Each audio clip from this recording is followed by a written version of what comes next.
കൂടുതൽ വാർത്തകളും വീഡിയോകളും കാണാൻ ഈ ചാനൽ സബ്സ്ക്രൈബ് ചെയ്യുക. കൂടെ ബെൽ ബട്ടൺ അമർത്തുക. നമസ്കാരം. ഏഷ്യ ലൈവ് ടിവിയുടെ എപ്പിസോഡിലേക്ക് എല്ലാ മനഃപ്രേക്ഷകർക്കും ഹൃദയം നിറഞ്ഞ സ്വാഗതം.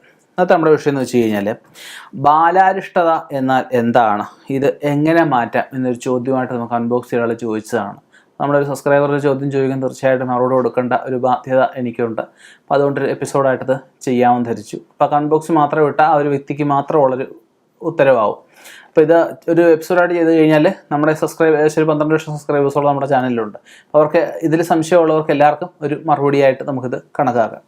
അപ്പോൾ നമുക്ക് ഈ ബാലാരിഷ്ടത എന്ന് വെച്ച് കഴിഞ്ഞാൽ ഉദാഹരണം പറയുകയാണെങ്കിൽ നമുക്ക് തിരുവാതിര ചോദിച്ചതേ രാഹു ദശയിലാണ് ജനിക്കുന്നത് ഇല്ലേ. ഇപ്പോൾ ഈ രാഹു ഇവരുടെ ജാതി ദുസ്ഥാനത്ത് നിൽക്കുകയാണെങ്കിൽ ഇവരുടെ എത്ര ശിഷ്ടദശ എത്ര കിട്ടുന്നോ, ഇപ്പോൾ 8 വർഷം അല്ലെ 6 വർഷം, ഇപ്പോൾ എത്ര ശിഷ്ടദശ അവർക്ക് കിട്ടുമെന്ന് വെച്ച് കഴിഞ്ഞാൽ ആ അത്രയും കാലം, ഇപ്പം ചിലർക്ക് കേതു ആയിരിക്കാം, ചിലർക്ക് ശനി ആയിരിക്കാം, ചിലർക്ക് ആദിത്യനായിരിക്കാം.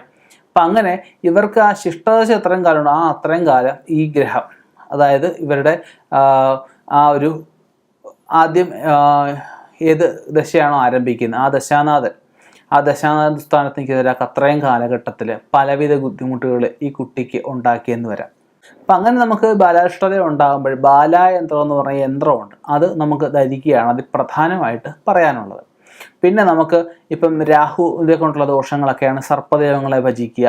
ഈ ദശാകാലം കഴിയുന്നവരെ സർപ്പക്ഷേത്രങ്ങളെ വേണ്ട നാളിന് പാലമ്പഴോ നിവേദ്യം, സർപ്പസുക്താർച്ചന മുതലായ വഴിപാടുകളൊക്കെ നമുക്ക് ചെയ്യാവുന്നതാണ്.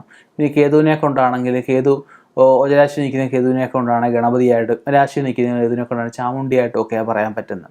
അപ്പം അങ്ങനെ നോക്കിയിട്ട് ഗണപതിയാണോ ചാമുണ്ടിയാണോ ആരാധസ്ഥാനം അവർക്ക് അനുസരിച്ചുള്ള വഴിപാടുകൾ ചെയ്യാം.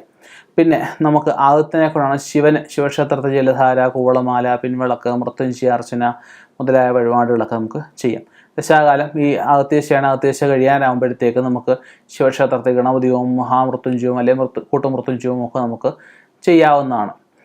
പിന്നെ നമുക്ക് പറയുകയാണെങ്കിൽ ഈ ശനിയെ കൊണ്ടാണ് ശനിയാഴ്ച വ്രതം പറ്റാവുന്ന ശനിയാഴ്ച ശാസ്താക്ഷേത്ര നീരാഞ്ജനം വഴിപാട്, എള്ളുപായസം, എള്ളുപറ, അങ്ങനെയുള്ള വഴിപാടുകൾ. അതുപോലെ നീല ശംഖുപുഷ്പം കൊണ്ട്, വെള്ള ശംഖുപുഷ്പം കൊണ്ട്, കൂവളത്തല കൊണ്ടൊക്കെ ഭഗവാന് മാല കെട്ടിച്ചാർത്താം, എരിക്കൊണ്ട് മാല കെട്ടിച്ചാർത്താം. ഇതുകൊണ്ടൊക്കെ നമുക്ക് ആ ഒരു ശനിയെ കൊണ്ടുള്ള ദോഷങ്ങളും ഈ ആളിന് മാറിക്കിട്ടുന്നതായിരിക്കും. അപ്പം അങ്ങനെ ഈ ദേവതാ ഭജനങ്ങളിലൂടെ തന്നെ നമുക്ക് ഈ ഒരു ബാലാരിഷ്ടത നമുക്ക് മാറ്റിയെടുക്കാവുന്നുള്ളതേ ഉള്ളൂ. അപ്പം നമുക്ക് ഈ കുട്ടികൾക്ക് കൂടുതലായിട്ട് ഈ അസുഖങ്ങൾ കൂടുതലായിട്ട് ഈ പറഞ്ഞ പോലെ തന്നെ ഭയപ്പാട്, മറ്റുള്ള കുട്ടികളിൽ കൂടുതലായിട്ട് ദേഷ്യങ്ങളൊക്കെ ഉണ്ടാവുക, അതിനൊക്കെ നമുക്ക് ഈ പറഞ്ഞ പോലെ സൈക്കാട്രിസ്റ്റുമാരൊക്കെ എടുത്തുകൊണ്ട് ചെറിയ കൗൺസിലിംഗ് ഒക്കെ ഉണ്ടെങ്കിൽ ചെറിയൊരു അതായത് കുട്ടികൾക്കുണ്ടാകുന്ന ചെറിയ സ്വഭാവ വൈകല്യങ്ങളൊക്കെ ഉണ്ട്, അതൊക്കെ നമുക്ക് മാറ്റിയെടുക്കാൻ പറ്റും. ജാതകപ്രകാരം ഈ പറഞ്ഞ ബാലാരിഷ്ടത കൊണ്ടുണ്ടാകാവുന്ന ബുദ്ധിമുട്ടുകളൊക്കെ ഞാൻ ഈ പറഞ്ഞ ബാലായന്ത്രം കൊണ്ടും അതുപോലെ തന്നെ ഇവരുടെ ഏതൊക്കെ ദശാനാഥെന്ന് വെച്ചാൽ ദശാനാഥനെ പ്രീതിപ്പെടുത്തുന്നതിലൂടെ മാറ്റിയെടുക്കാവുന്നുള്ളതേ ഉള്ളൂ. ഇനിയും ഇതുപോലെയുള്ള വ്യത്യസ്തമായ വിഷയങ്ങളുമായിട്ട് നമുക്ക് കണ്ടുമുട്ടാം. നിർത്തുന്നു. നന്ദി, നമസ്കാരം.